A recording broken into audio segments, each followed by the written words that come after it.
I'm Kim and this is Homestead Witchery, and today Ken and I are going to tell you about some new tarantula tanks that I just bought. They come flat packed. I'm not thrilled with the company. It's definitely not sponsored, but I think we might be okay with the tank itself. And so I am going to unwrap one while he puts this one together. I've already prepped this one and you'll see what this looks like with all the wrapping. By the way, I've not put one of these together, so I might look silly. That's why we have this one, so he can see where everything goes. I did it last night. And the reason we're doing this is because right now all the tarantulas are in the other room. It's not like it's so many, it's 3. The tarantulas are in the other room. And I want to put them out here so I can just see them and enjoy them instead of having them shut in that room. Yeah. Because what's the point if they're in that room? It's boring. And we have been keeping tarantulas. I've kept them since 2008, which is actually when Ken and I met. What? How long have you been keeping them? Just... man. Since the late 80s. Actually. More than 30 years experience in keeping them, plus we used to breed them. At one point we had more than 200 because we would breed and sell them on arachne boards and a couple other places. So that is why I feel comfortable saying or giving my opinion about this tank. Yeah, We've made some of our own tanks. We've modified other ones. Well, I'd say we've mostly modified other ones because we used to keep tree-dwelling tarantulas a lot. So we would convert 10 gallons to being vertical. These are not for that. Yeah, these are for terrestrial tarantulas. And we got out of it just because it's a lot more work than you think. I hated feeding day when we had all the babies. We had like 60 OBT babies. Orange baboon tarantulas are a nightmare. I'd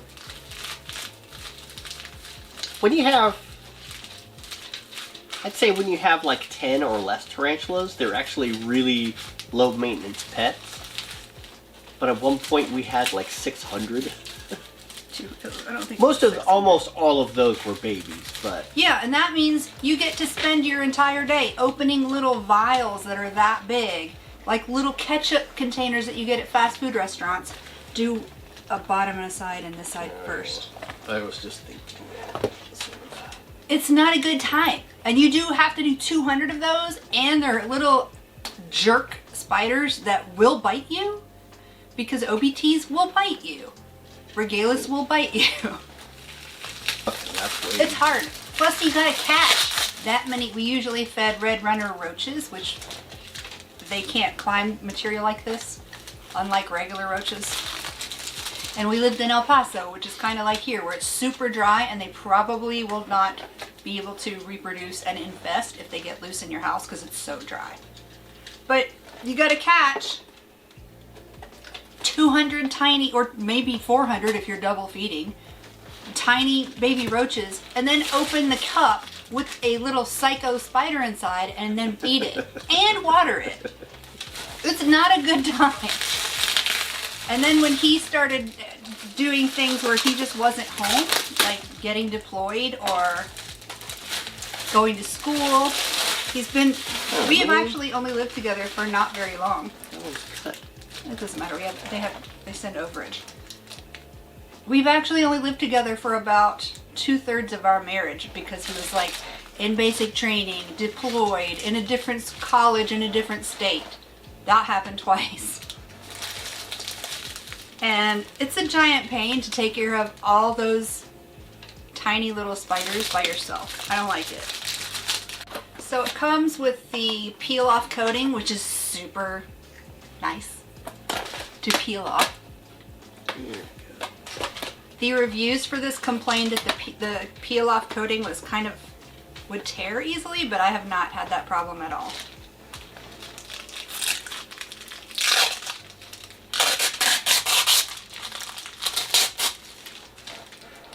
This is actually the longest part, is the unwrapping.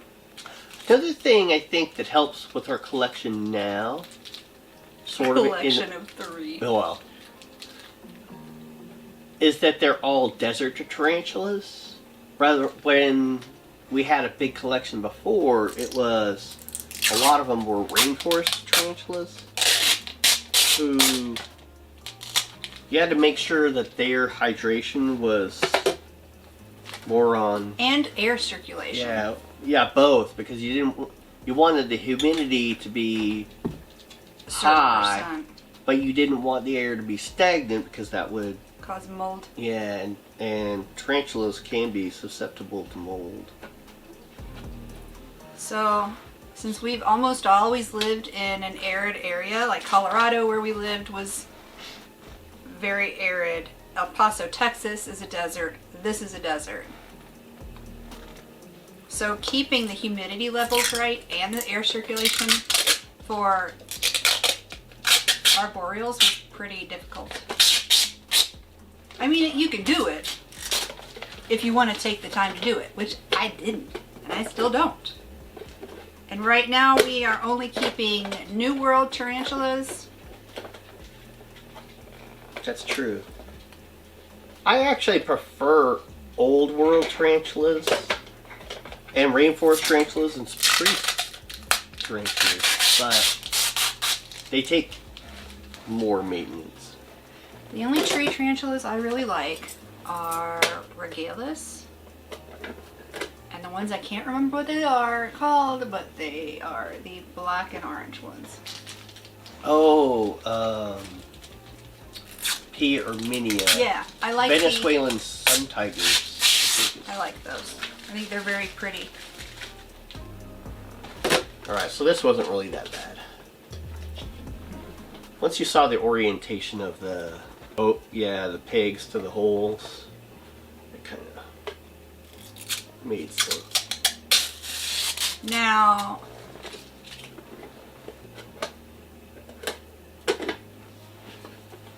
ta-da!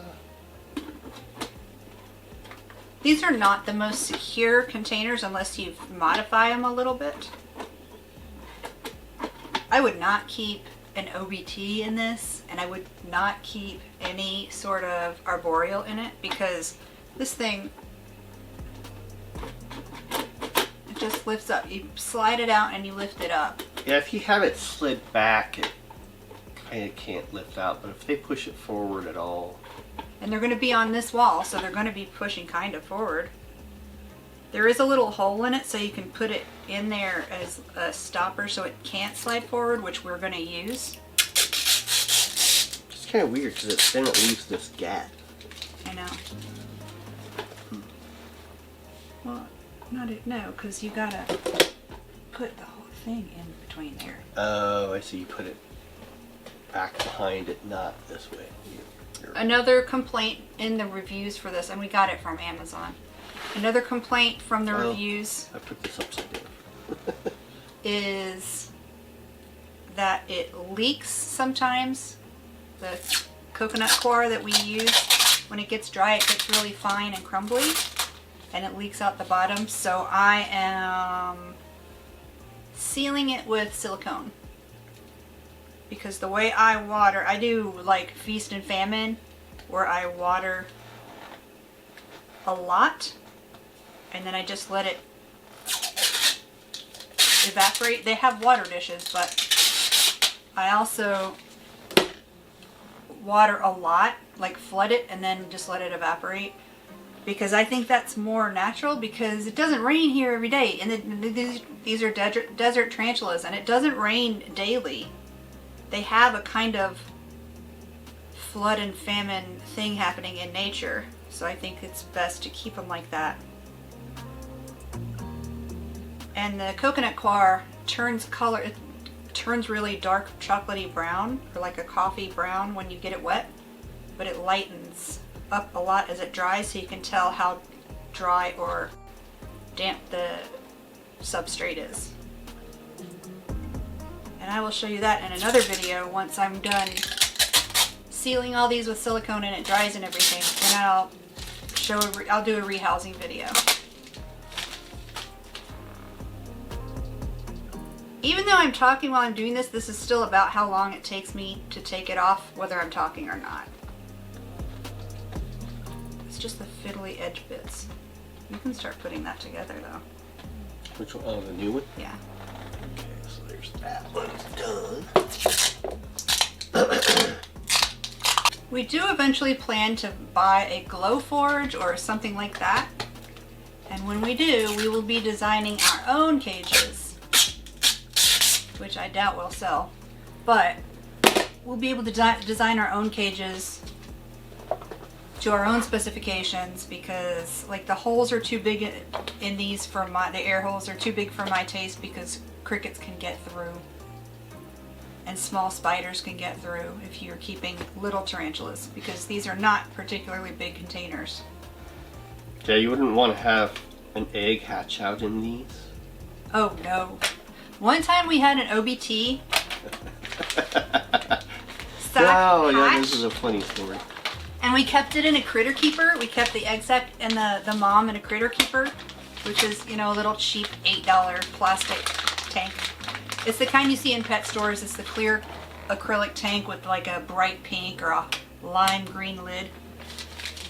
Turns out baby OBTs can fit through those little slits, and our nephew was staying with us and he woke up in a bed full of baby OBTs. The best part of that was, so one of the reasons he was staying with us was he had transferred to the base I was at, and he had a Class A inspection, which would be your dress uniform. So he had to wear his beret to work, and some of the babies had made a web. I did not know about this. In his beret. And he didn't realize it until he went to put on his uniform. Oh, that was so funny. That's messed up. And my nephew has grown up with reptiles and tarantulas. Yeah, he wasn't perturbed. Just like, oh, there's a bunch of spiders in my bed this morning. Well, it did bug him a little bit. But he didn't react like I would. But when he was 11, he actually had to drive my brother to the emergency room, because my brother had a container like this. This is actually a really good tip. If you have New World tarantulas, most of them have irritating hairs that they can kick. Well, just over the course of their life, some of those hairs will come off into the substrate. And he had a tarantula that, for some reason, he thought had gotten sick and was possibly dead or something. So he blew on it. He went, oh no. And some of the hairs blew up out of the container and straight into his eyes. And it's like fiberglass. They're barbed. They're barbed hairs. Yeah, so his eyes started pouring. He couldn't see. His eyes, he said swelled shut, but I don't know if I believe that. In any case, he was so freaked out about it, he had his 11-year-old son drive him to the emergency room. Oh, another one. Hilarious story. Memories. Ta-da! I have no idea how long that was. 12 minutes? Maybe 15 minutes to make two and to unwrap one totally. Yeah, totally. So they go together pretty fast. Yep. Yeah, I'm not thrilled with this. But And that's something, if we had our own they're not bad. laser cutter, We could fix. I would cut a... We could make a lock I for would it. make a little wedge to go in there to lock it. I like these. It was $18 shipped from Amazon. It's a decent price for a completely clear case. They just look nice. Having a bright pink lid is not aesthetically pleasing to me. Plus, I like to look. I mean, I like to look down on them because backs are usually interesting. But so far, I like it. I don't recommend this company, but I do recommend this style if you're looking for a cheap temporary enclosure. I think we'll probably keep these in for maybe up to a year, depending on how they go. And I'll decide after that how I feel. Maybe by then we'll have a Glowforge. Yeah, hoping. And if not, one of our friends has one and I'll have him do it. That's true. I could do the CAD work to design it. If we do get a Glowforge, feel free to contact us about printing things, cutting things for you when that happens. Not right now. Anyway, I like it. Let me know if you keep tarantulas or have kept them. Let me know what you think below in the comments. If you've used these containers before, this type, I'm not talking about this brand especially, but these type of containers, tell me, this flat pack, tell me what you think. How have they done for you? It looks like they might be okay, except that the holes are kind of big. We're gonna have crickets everywhere. Maybe you have smaller crickets. I don't think mediums and up could get out, but I guess we'll see. I definitely wouldn't keep juvenile tarantulas in these. No. With where you might have to feed really small food. Yeah, because it'll just get right out. It's like, not a quarter, is it a quarter of an inch? Not quite a quarter. It's under. Like an eighth? Bigger than an eighth? Bigger than an eighth. Maybe slightly. It's a little bit bigger than an eighth of an inch, the slits are, the air holes. So just be aware that your prey might escape and you can't put tiny slings in here. But it's kind of big for slings anyway. Anyway, there it is. Hope you like it. And once these are siliconed and the silicone cures, then I will be doing a rehousing video so you can see how the tarantulas feel about their new home. I think it'll look neat. Yeah. I'm going to put a shelf over here by where my desk is right now, just for these. There's no shelf there right now. I'm going to build one when I build the cat tree, so I'm looking forward to that. Anyway, that's it. Thanks for watching, and unless you have anything else to say, Bye. see you next week.